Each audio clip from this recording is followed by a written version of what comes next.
Dave Connolly has a marvelous three-rail O-scale layout in the basement of his home. Like a lot of us, Dave got started with Lionel as a kid. I started probably like with everyone, with a Lionel ZW, like right in the middle of the layout. And found out I could probably have cooked a sandwich on the thing one day because it was just getting, and I was actually searching for a right-of-way power supply and stumbled upon an ad in OGR, back then Davis Electronics. The next day I called her back, and I can honestly say it's still on the layout. It's a good size layout, and that's all I use for power. After being out of the hobby for a few years, something got him back into the hobby a few years ago. My wife wanted a train to go around the tree, and I says, don't run out and buy one. I've got them up in my attic back at home. And we went around the tree, and next thing in the other house, I started building a basement layout, and probably did everything wrong. There was no internet back then on how to do things, and eventually the hobby started to expand. There was, brass engines now available, scale rolling stock, and when we bought this house, I was looking for a big basement. Just started building, and I just kind of doodled on a piece of paper and would come down and stare at it and find out, no, that's not going to work, or it doesn't fit, and just kept retweaking it. And I started out with just a basic horseshoe plan, and then it just kept expanding and growing and to what it is now. Dave was an early adopter of electronic technology on his layout. Reading Model Railroad, a lot of it was cab control with toggle switches. And I started doing that, and even though I still only have one mainline loop, it just didn't work that well. It was confusing to have someone else to teach them to run it. And then Alltrol made a throttle that you could plug in and unplug and take it with you. And I had stations all around the layout, and I wanted to get into operations, and it was still kind of confusing because you still had to throw toggle switches for the different blocks, and command control just made it so much easier.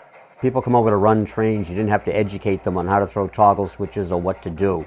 You just hand them the remote and they're off and running. Who thought you'd be running trains with your phone now, a few years ago? I haven't quite got into that yet. I'm not a phone person, but yeah, the hobby just constantly changes. When I think of 25 years ago of what layouts looked like that was state of the art, and compared to the things you see today, and the it's just unbelievable how far the hobby's come. Yes, the hobby has come a long way, and the new technology really enhances the experience. Like a lot of three-railers, Dave runs DCS, TMCC, and Legacy on the railroad, and they all work fine together. But unlike most three-railers who enjoy running shiny, spotless trains that look brand new, Dave likes the look of weathered engines, rolling stock, and structures. It gives his railroad a real-world appearance not often seen on a three-rail model railroad. In fact, when we shot this video, the only engines on the layout that were not weathered were these two steamers. Dave said he just hasn't gotten around to weathering them yet, but they're scheduled into the shop soon for that work.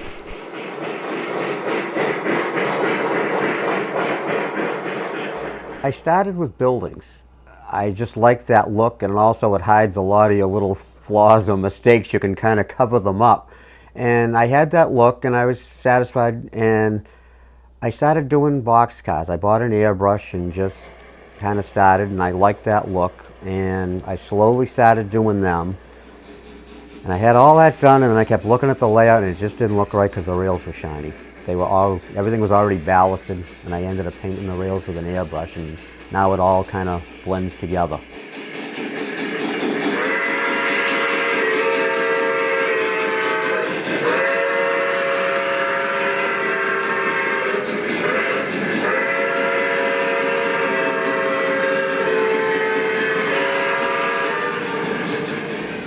I just like it because I actually kind of got into started reading books on the real railroading prototype, and I just, you didn't really see anything clean, when you looked at pictures.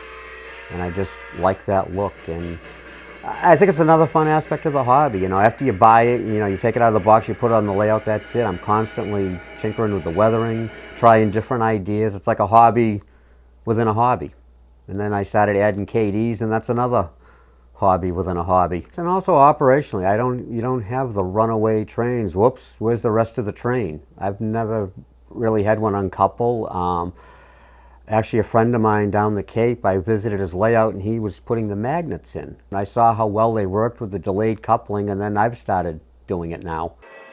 Delayed uncoupling is a unique feature of the KD style coupler that can really add to your operation. Here's how it works. KD couplers are much smaller than the large knuckle couplers usually seen on three-rail equipment. But even though they're smaller, they're very strong and won't uncouple under a heavy load. All that's needed to operate a KD coupler is a small uncoupling magnet placed between the rails like this. When a KD coupler moves over the magnet moves the coupler to the open position. The magnet is long enough so that you can spot a joint over the magnet, pull away, and then back into the joint again, all while over the magnet. When you back into the joint while still over the magnet, the couplers will be in this position. This is called the delayed position. With the couplers set in delay, you can shove the car to where you want to uncouple it and stop. Then simply pull away and the car stays where you spotted it. If the couplers are stretched when they go over the magnet, as they would be when pulling a train over it, nothing happens. The couplers stay coupled and the train moves on.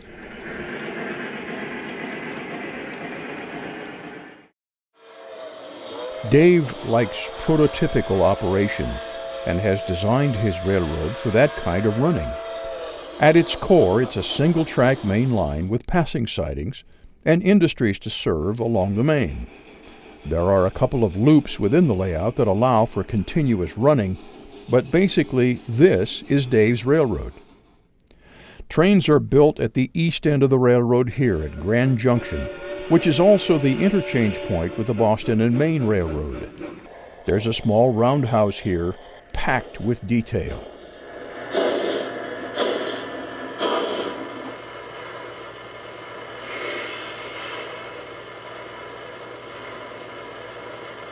There are plenty of details in and around the yard, too. Trains are built here in Grand Junction, then dispatched to the passenger station at Back Bay, where they're staged for the operating session. Back Bay is Dave's representation of the famous South Station in Boston. Several passenger trains are dispatched west out of this yard in every operating session.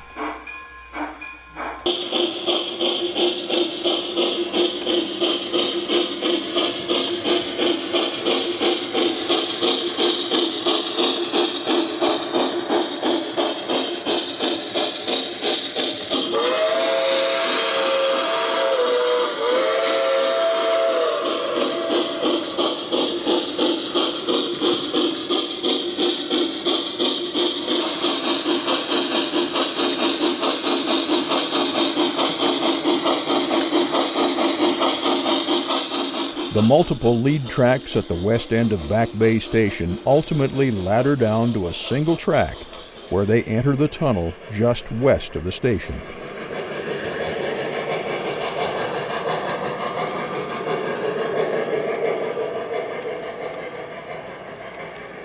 As the train moves west, it reaches the station at Riverside.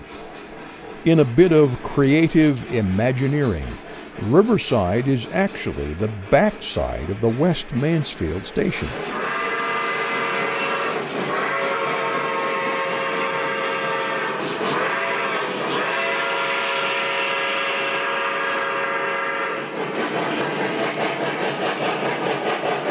Saundersville is a small stop on the line with just a passenger shelter, not a full-fledged station.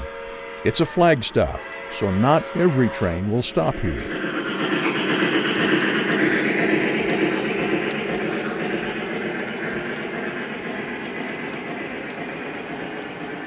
Middleborough is a passenger stop and is the westernmost spot for the Middleborough to Back Bay commuter service, which Dave runs on the railroad. This little Boston and Albany tank engine is the motive power for those commuter trains.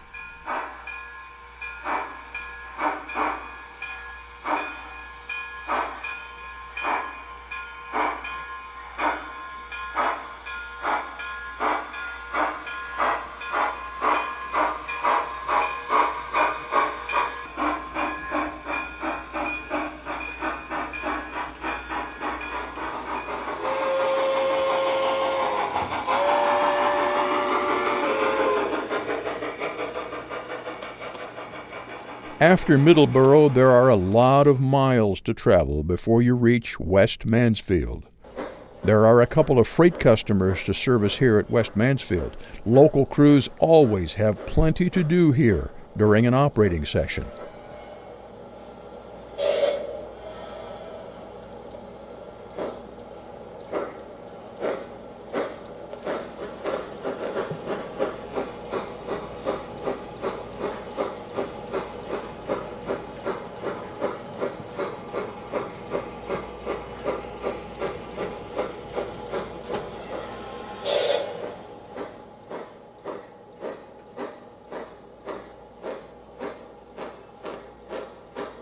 Heading west out of Mansfield, it's only a few miles to Southbridge. There's only one small customer here, a coal dealer. West of Southbridge is Pemberton Hill, a long descending grade westbound into a hidden area which Dave calls State Line. 2 eastbound trains are staged here at the beginning of an operating session. Heading east out of State Line, it's a long, tough pull up Pemberton Hill. Helpers are often used eastbound on this hill, depending on the tonnage.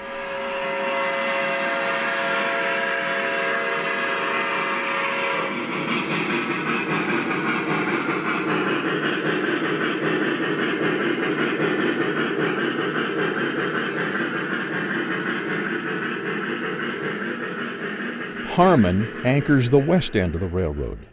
Trains are also staged in Harmon before an operating session, providing a few more eastbound trains for the dispatcher to deal with.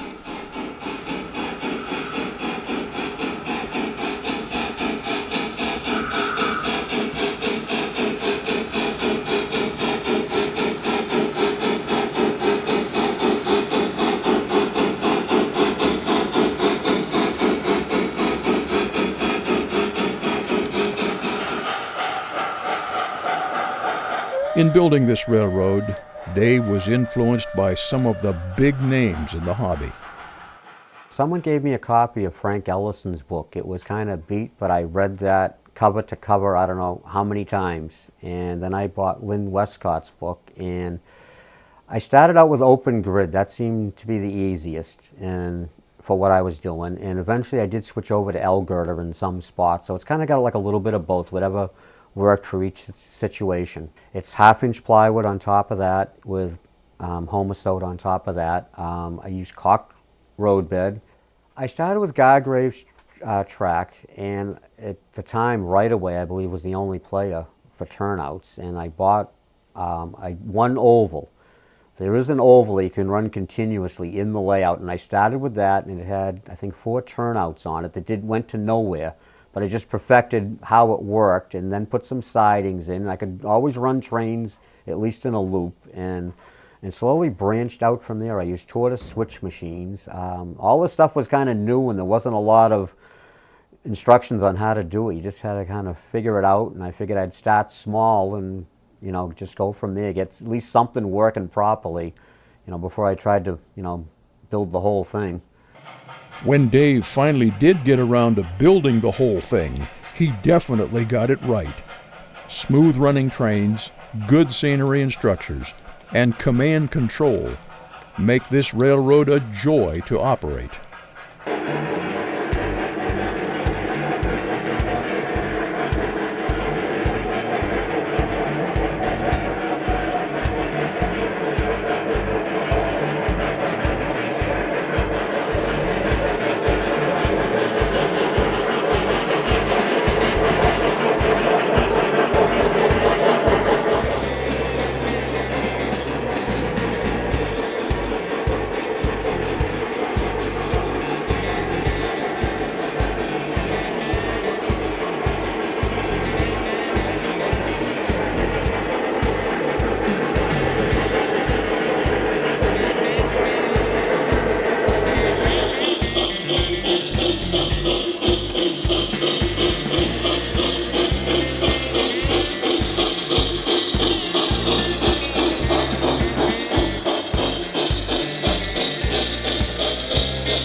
great hobby. I mean, I just never run out of things to do. I'm on the forum a lot. You meet a lot of friends, all with the same interests. It's just such a diverse hobby.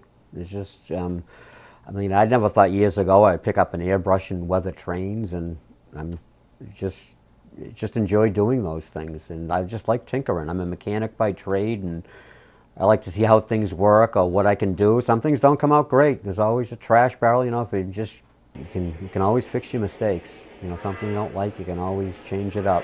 I've worked on the same layout for over 26 years now, and it'll never be done. There's always something to do, but I think you're better improving what you've got rather than, you know, and trying to finish it. Even, you know, it's considered finished, but it's really not. It never is.